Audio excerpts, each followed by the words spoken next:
beserta seluruh rombongan. Dan Pak Kapolri dalam kesempatan yang berbahagia ini alhamdulillah hadir bersama kita sampai dari jajaran Polri dan TNI. Ya, kami nggak apa-apa ya. Lalu ada dari dan mudah-mudahan ya Pak Kapolri bisa menyampaikan informasi-informasi yang kita di daerah itu nontonnya lewat TV, Pak. Sekali-kali, tapi alhamdulillah Majelis Ulama kemarin sudah memberikan kepada kita semuanya hati-hati dengan media sosial, kita menggunakannya harus seperti apa.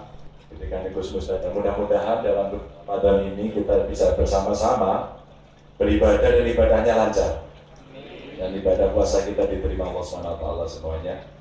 Dan tentu saja dalam kesempatan yang baik nanti kita akan mendengarkan apa yang akan disampaikan oleh Pak Kapolri dan tausiah dari Pak Mun. Mudah-mudahan kita semua nanti bisa mendapatkan hal-hal yang baik yang mesti kita tularkan kepada siapapun.